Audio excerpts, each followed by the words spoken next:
In this video, I want to talk about how you can remove your bank account from Trading 212.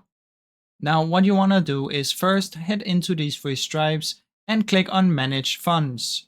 Check if you can remove it from Manage Funds section, but for most people, this option is not available. So what you need to do after that is just scroll down and find Contact Us.